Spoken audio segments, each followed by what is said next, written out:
be on now? Am I on? I've got is it green light?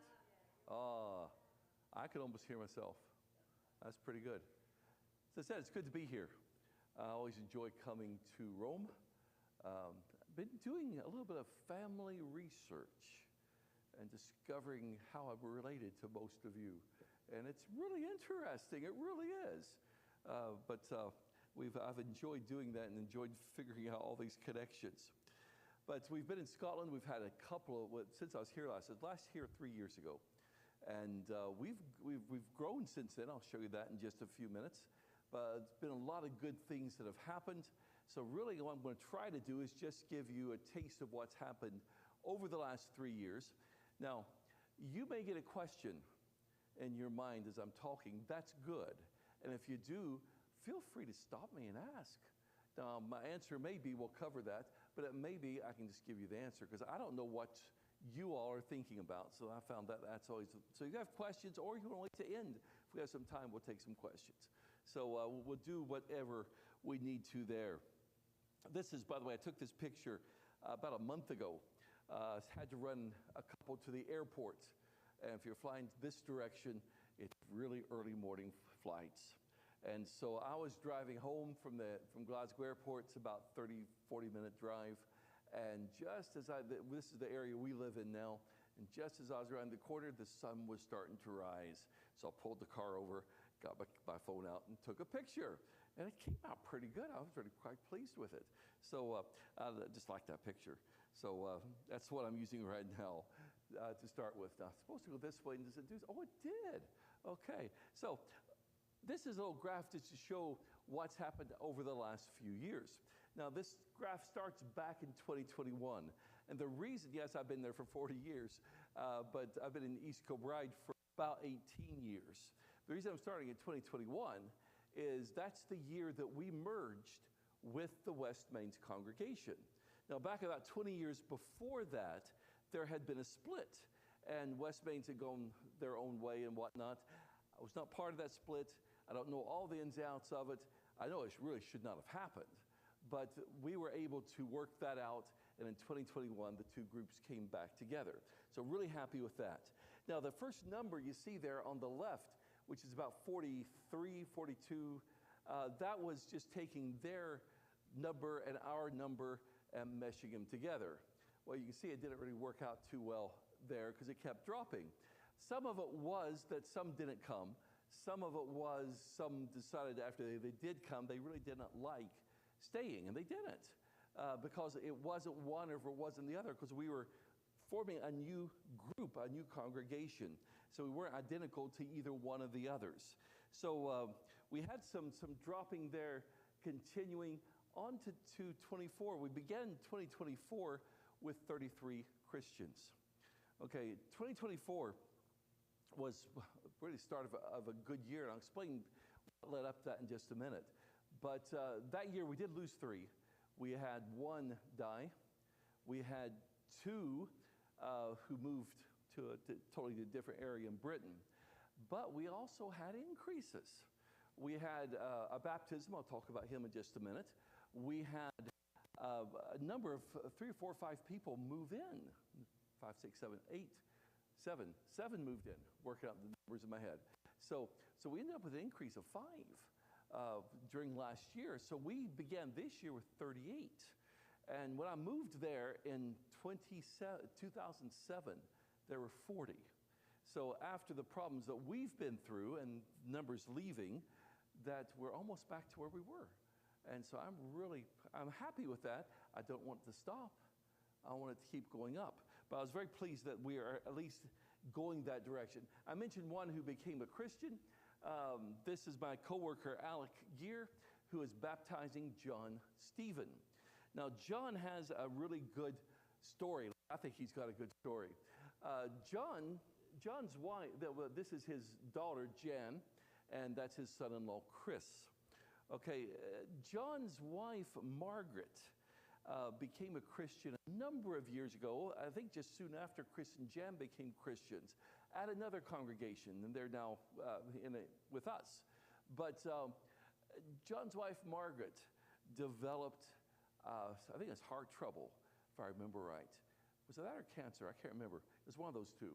But she, as a result, she was homebound. She couldn't get out. And so when Chris and Jen, after the merger with West Mains, because they were part of the West Mains congregation, we started using Zoom. And just coming out of COVID, that was a useful thing anyway. And so she couldn't get out, but every Sunday she was on Zoom. And then soon after that, Jan told me, well, my dad's there too. So he never had obeyed the gospel. And so, but he was there for a couple of years, listening to lessons week after week after week. Sadly, Margaret died in October. And so after everything sort of cleared up and settled down, John said to Jan, I want to come to worship with you all in East Kilbride. And so he started coming to worship with us. And lovely guy, great guy. And I was on the 15th of December. He said to Jan as they walked in, today's the day. I want to be baptized today. And so Jan talked to me, talked to Alec, we talked to John. Yeah, no problem. We've got a baptistry. It's not working well. The water is ice cold. Keeping in mind, it is middle of December. Water is ice cold with the heating. We still don't have the heating fixed on it. We're still working on it. But he said, no, it's today. And so after worship that day, we had a baptism, and John became a Christian. And he's been there ever since. And the cold water, I took this picture after the baptism, doesn't seem to have affected him much. And so he did really, really well. But no, he's a lovely guy. Chris and Jan are lovely to have around as well. We've gotten to know them quite a bit. Chris, sadly, is going in for surgery in about 2 weeks' time. His hips are really bad. He's having to walk with sticks right now. He's younger than I am and having to walk with sticks. But he needs hip replacement. And finally, it looks like it's going to happen on May 14th. So keep Chris in prayers that all this is going to happen and he'll be able to walk again. Here's where we are attendance-wise over the last few years. So again, it's just since the merger. The blue, by the way, represents the in-person attendance. And since people are on Zoom, they are sort of there. I put them in green on the top of it, so just to tack them on it. And my goal has always been to see the blue get bigger and the green to get smaller. Although we do have a number that live a distance away, and we have some that are shut in, so we know that it's not going to go to zero. And I think we're averaging about 3 this year, and that's probably where it's going to be, knowing the people. Some Sundays we don't have any, but some 3 is going to be about the average. But if you notice the blue part, up and down and up and up. So again, it is continuing to increase. So we're averaging this year, I think it's 27, 28 at worship. I'm wanting to see 30 by the end of the year. That's my goal. But it's nice to see people there and to have the building a lot fuller than it used to be. And so that is an encouragement to us. But I was also looking, beginning of the year, at attendance in Bible classes. Now, most congregations, I've not found hardly any exceptions, that the attendance at Bible class is about half that of worship. And that concerns me. I was speaking in Shady Valley, Tennessee on Sunday morning, and I did this during Bible class. I was to speak for the worship, and they said, well, we might as well get going. Nobody else is coming. They all come to class. I went, wow. So it was good stuff. But anyway, so Bible classes. So I was looking at our Bible class attendance. Again, blue this time is Sunday morning. Green is Wednesday night. So start with the green ones. Notice the green over the years continues to rise. Now, as I teach the Wednesday class, I really quite like that. So maybe I'm doing something right. So that part was good. The blue is what concerned me, though. That's a Sunday morning.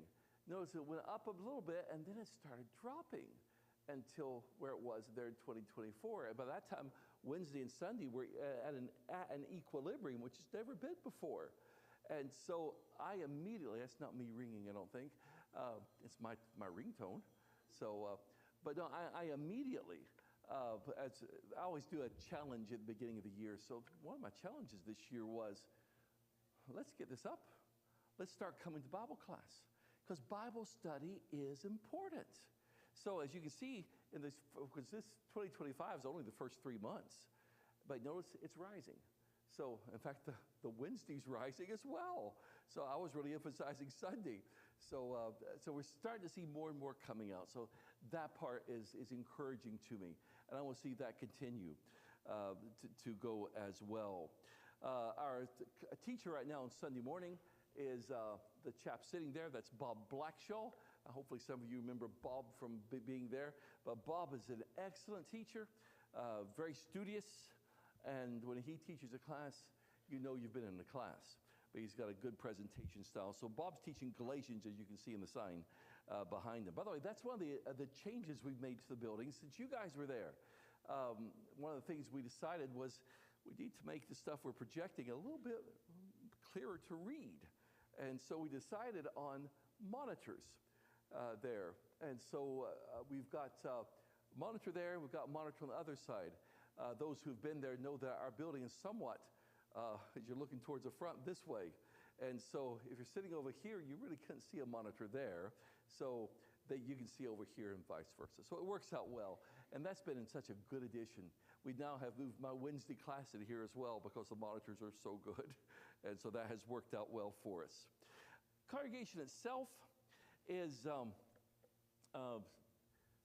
that's us by age group. I don't know if you can see the numbers. I know they're a bit small. I tried to get them a bit bigger.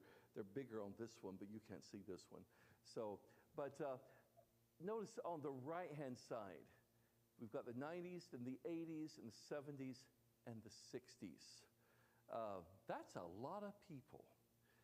Worked out the percentage, 66%, say 66.3 or something percent of the congregation is 60 and older.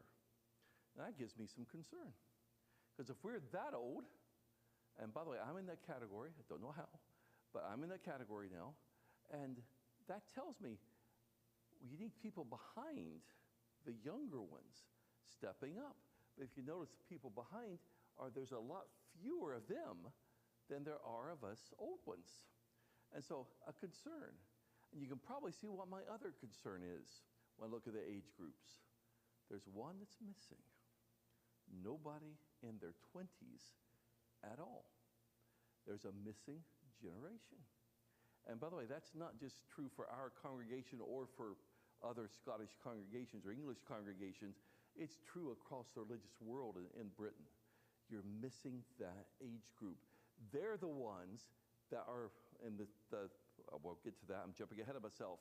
But they're the ones in the census that are turning their backs on traditional Christianity.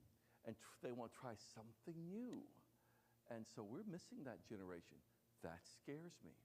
Now, we do have one young teen now who is a Christian, and then we've got about two or three children coming on. That needs to be increased to 4, because we just have one born since we were here. So I guess I can increase that one just a little bit, but probably won't until I get back. So we have some children coming up, and that's a good sign to have the children. But that missing generation does give me concern. So there's work to be done, without a doubt. Having the merger of a couple of congregations, one thing that Alec and I were both very concerned about was to make sure that we become one congregation, not a congregation made up of 2 congregations, that we all become one. So we do a lot of things that just to help solidify us together. And we found that to be very useful. Somebody has an anniversary. This was a 50th anniversary a couple of weeks ago. We have a cake. And we do that on the major anniversaries. Somebody asked about George and Joyce. They just celebrated their 60th anniversary last November. So we had a big cake for them. They got to take most of it home, by the way. So we do things like that. Trying to organize things that are fun, but just brings us together.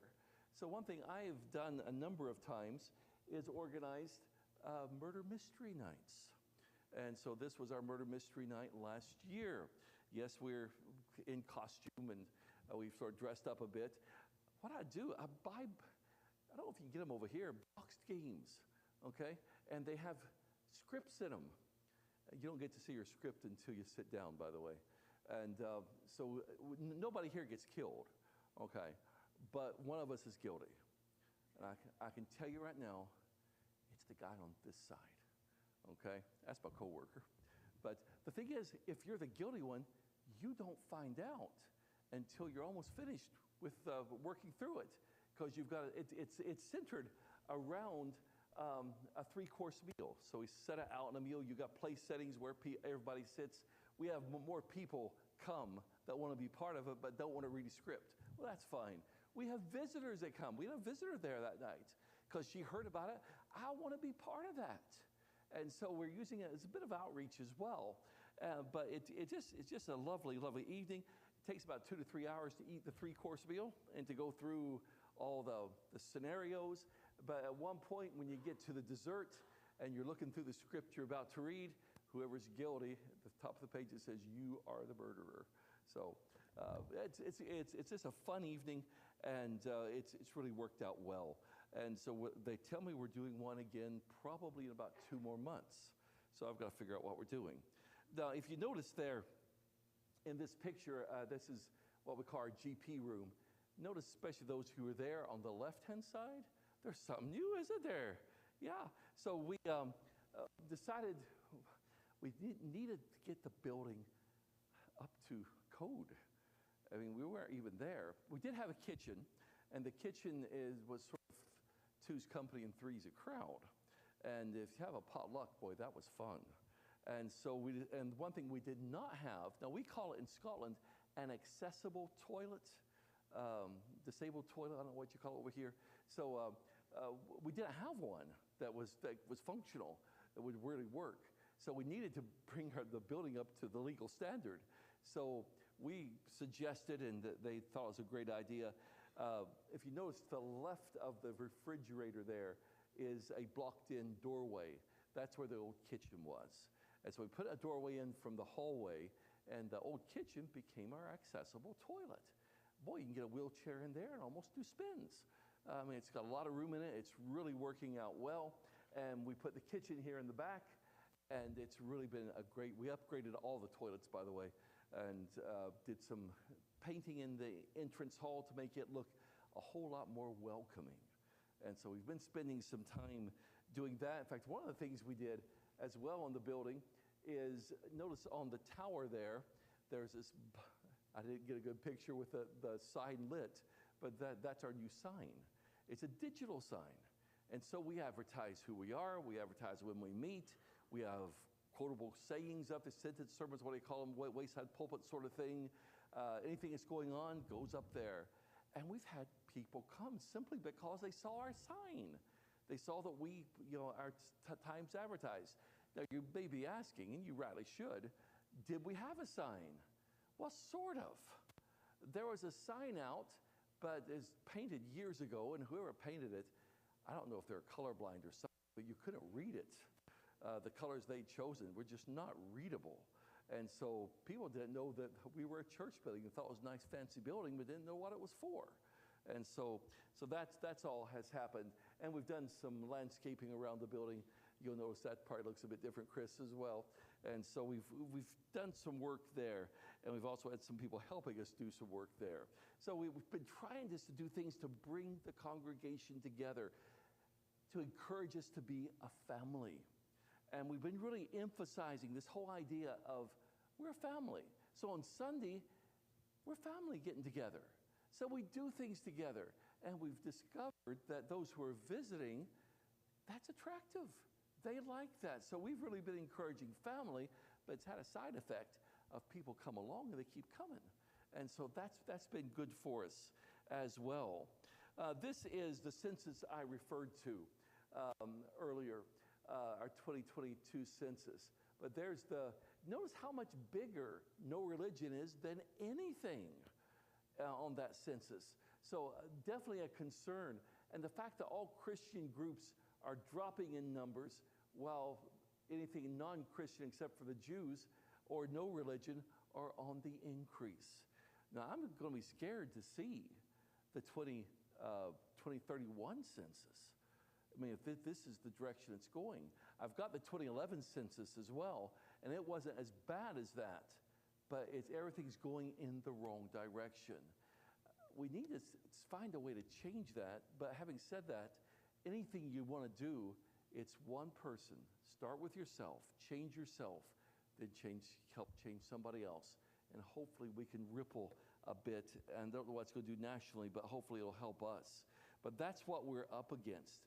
If you walk down the city center of Glasgow, it's a city of 1 million, we're about 15 to 20 miles south of Glasgow. If you're in Glasgow, you pass 100 people on the street. 64 of them don't care about Jesus at all, don't care about God. That's scary.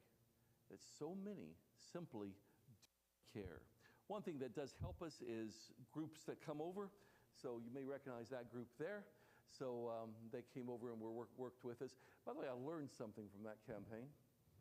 Never have a campaign just after you get back from the States. Man, I was exhausted. I had just arrived back.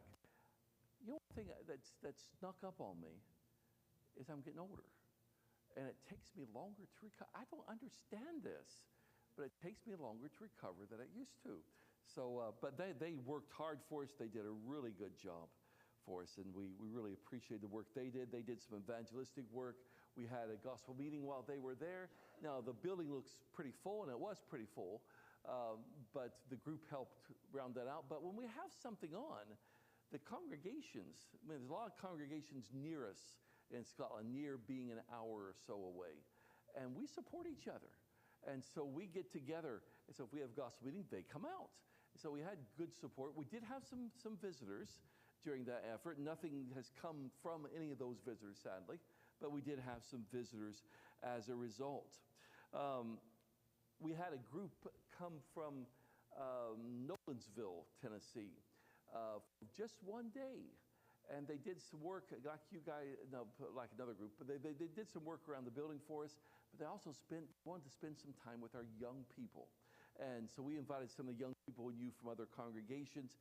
It was a really useful night because it's good for our young people who are the only ones sometimes that they know really who are Christians, and to see a whole bunch of teenage Christians. And so that was a good encouragement for them. We had a group from Freed Hardeman come through.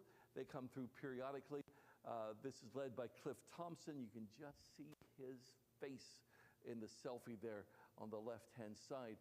Cliff is in charge of the theater program at Freed Hardeman, and I know Cliff quite well from working with him over the years. But they get to perform, if you're familiar with the Edinburgh Festival and the Edinburgh Fringe in August, Freed Hardeman's represented there now. They have a slot. And so they usually try to come work with us for a day or so, and just to be able to touch base with us. And again, they did some really good work as well. Last year we had a group from Nashville come and really worked hard. They're only with us for about 3 or 4 days. Now, if you notice, there's something different about this group. They're girls. I've never seen such hard workers. I mean, they worked hard. They worked in particular since COVID, the grounds of our building had become somewhat of a jungle. And so they helped start some clearing, which we've continued since then. And we've cut down a lot of trees, had a lot of trees cut down and whatnot, which we're very thankful we did, because I know you guys have had some bad storms. I see them on the news. We had a bad storm end of January. You probably did not see that one on the news. But first time ever in Scotland, I saw a red warning of wind. We have red, amber, and yellow. And you see yellow quite a bit, amber occasionally, and that's bad. We had a red in our area. 10 miles below our house was the highest wind recorded, 104, 5, 6, 110, Arlene says, was recorded that day. And so a lot of damage done. We had some trees blown down on the property, but at the back of the property, so it didn't hit the building. If we hadn't cut those trees down, we had some serious repair work, but those girls worked extremely hard. One of the things that we've been doing for a number of years is, again, trying to encourage fellowship among congregations. And so it was us, it's been for a number of years, the East Kilbride congregation and the Clarkston congregation. Clarkston congregation's in just south of Glasgow in a place called Busby. It's really only about 10 minutes from us. And so we together have a joint gospel meeting. And we have some meetings at our place, some meetings at their place. And that's done a lot to help bring these two congregations closer together. And when Alec initially proposed to me, let's work on getting East Kilbride and West Mains together, his actual proposal was, let's get Busby and Clarkston and East Kilbride and West Mains together. Let's do a three-way merger. Clarkston decided not to at the time, so we went ahead and merged with West Mains, but I'm very close to the preacher there. He's now 80, and he said this merger is going to happen sooner rather than later. So I think we're going to see an increase just through another merger. Most of the people from the Clarkston congregation live in East Kilbride. And so that's not going to be that bit of an upset for them. So we're hoping that comes off. East Kilbride congregation itself, in 2022, we were 50 years old. Congregation there for 50 years. So I felt we needed to mark that day. 50 is pretty decent. So we had a day of study. To me, if Christians get together, we ought to be talking about God. We'll be talking about God's Word. So there's some historical reasons I chose the lessons I did. We got some speakers to come in. I gave a little history of East Kilbride. We had somewhere over 100 people come that day.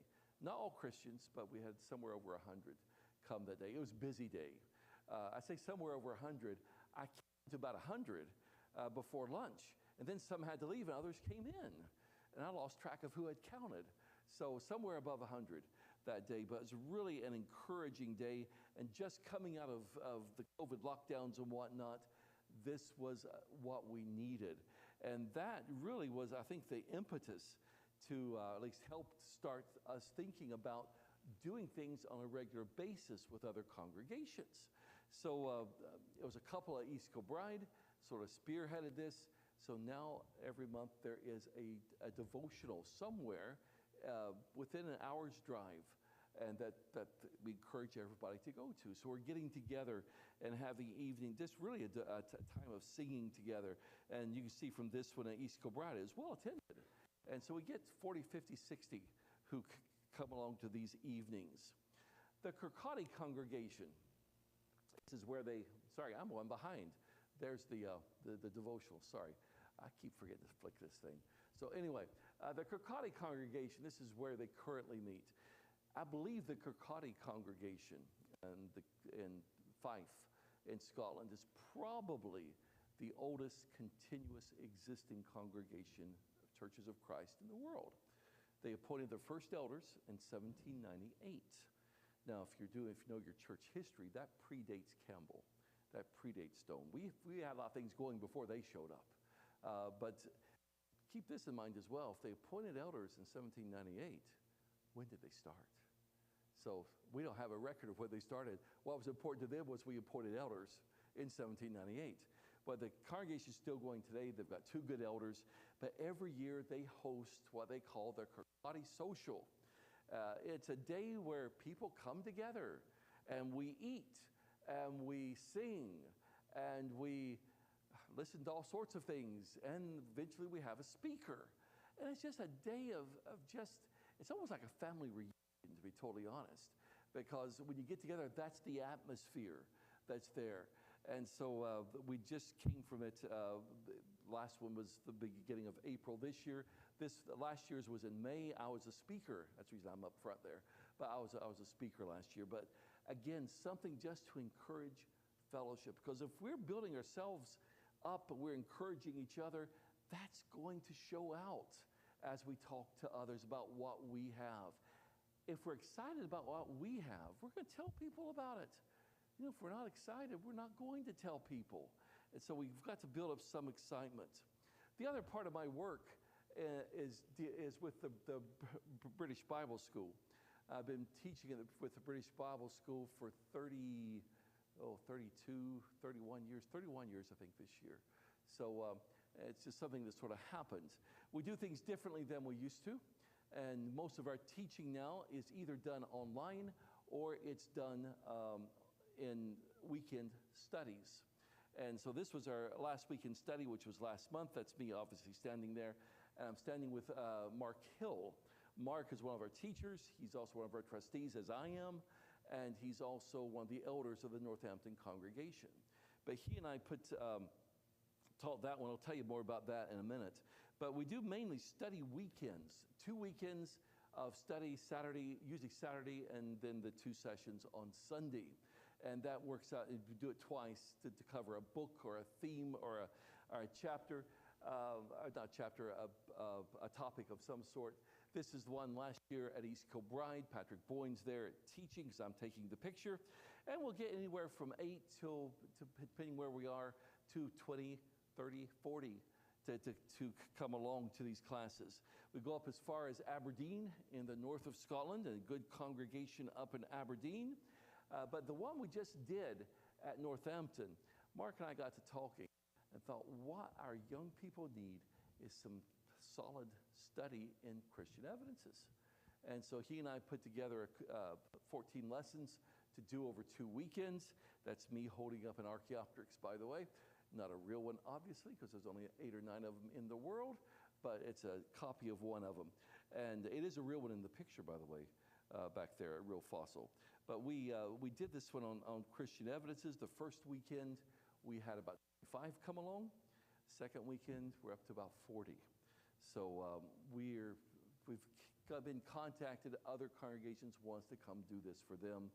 Now, Mark and I are going to talk about it because we feel there's a lot more to say. And so we're probably going to do the same part 2 next year because there's some things we just didn't have time to cover.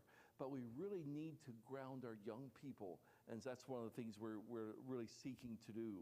British Bible School also has a week of study every year. It's more intensive. It's more probably academic on that particular week. We go to Bassenfeld Manor, one of these great houses in England where there's so many bedrooms, so you all have your own bedroom. And this was it a couple of years ago. I was teaching. I just great looking out at them, so I pulled out my camera and took their picture.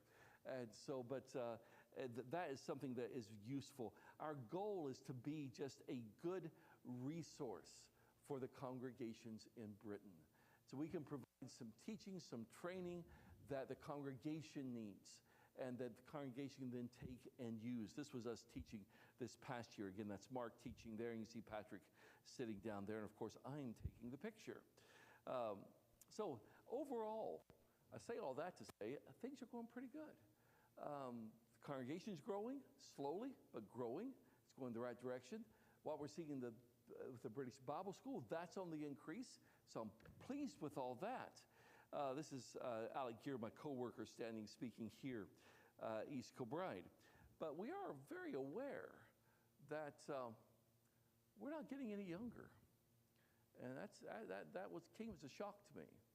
But Alec is officially retired, whatever that means. We've not yet figured that out. He's still preaching and teaching, doing everything he does. He just doesn't have American support to do it. Our daughter Bethany listens to podcasts. And I thank you, my dear. And she was listening to a podcast about retirement. And she started thinking, are my parents ready? So she phoned us and said, you guys ready for retirement? You guys going to be able to get your state pension and all this stuff? And I said, yeah, I think we are. Here's a website. Go check it out. So I did. And this is what I discovered. It says, you'll reach state pension age on 9th of March, 2027. How did that happen? So I discovered I'm pushing retirement age. Doesn't even enter your mind. So yeah, there's going to be some changes undoubtedly over the next few years. Retirement, what's retirement going to look like? I think it's going to look like pretty much what I'm doing now. only I'll be able to get money from the state, so I probably won't have to have support.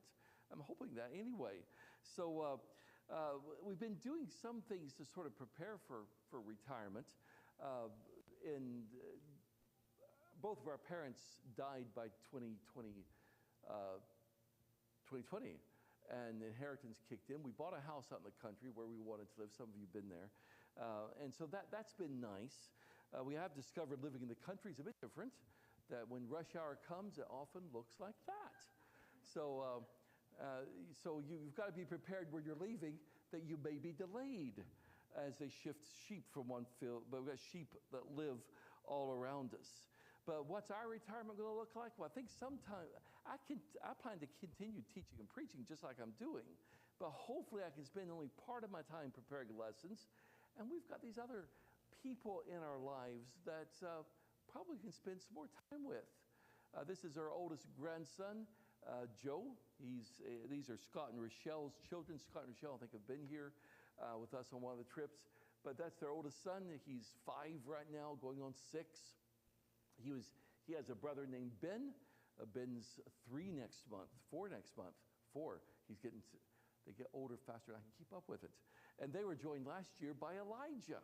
And Elijah's just turned 1. So we've got them to spend some time with. They live in Glasgow, so they're about 30 minutes from us. Over here in the United States, we've got Jay on the right-hand side there, and his brother Milo. And they are David and Christina's, our oldest son's children. And they also have a big sister by a relationship that their mother had before David. And so Piper. So we've got those 3. And then our daughter down now lives in Walls End. And she and Dimitri have Elliot. And Elliot's going to be joined by a sister in September. The first granddaughter to be born to me. Nah, she won't be spoiled. I'm sure she will be. I'm sure she will be. So we've got grandchildren that hopefully we can spend some extra time with them. But I say all that to say simply, I think the work is going better than it has. It's showing a good positive upturn. We're trying to really be encouragers within the congregation to keep people active. I mentioned Chris and Jan earlier. They are 2 of the best couples to invite people to come along. And they invite their friends. They've had people come along with them.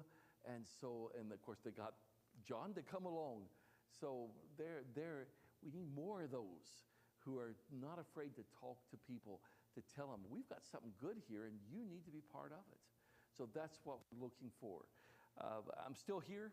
I'll be continuing to work. I'm thankful for the support that you all give us as the rest of the congregations that has allowed me to keep doing this for, it's hard to believe, 40 years. When I went over, I thought if I got 4 years, I'd be doing pretty good. And here I am 40 years later. It does dawn on me when I look in a mirror, as I said earlier, and this has turned white. I don't know how that happened. But we've got, I think, a good work ahead of us. Scotland's a great country. I shoved that picture up. And the first place I did this, they said, what's that picture about? Well, it's a Scottish flag, and that's one of the symbols of Scotland, the unicorn. But Scotland. So it's a great country, despite the fact they're turning more and more against God. But they're a great group of people. Friendly, will talk to you, and politely tell you no. But at least they tell you no. But we really are working for ways to reach them, to be able to tell them more and more about Jesus and living our lives that way as well. That's the second bell. If my ears are doing pretty good, which means I probably should sit up. The first time I did this, it was only 30 minutes. And every time I do it, it increases by about 3 or 4 minutes. And this is about my 5th or 6th time. So it keeps getting longer and longer. But before we leave, does anybody have any questions, comments, observations? Stunned silence. Great stuff.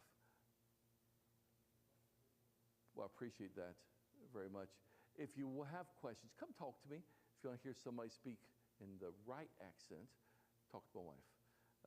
I open my mouth over there. They know I'm from North America. They're not sure where, but they know I'm from North America. And so, but I've been there long enough that they seem to just accept the fact I'm there and get on with it. So, but if you want to have any questions, just come talk. Chris, what happens now? Just dismissed. Well, I'm done. So that works for me. Great to be here. Always love being here. Seeing my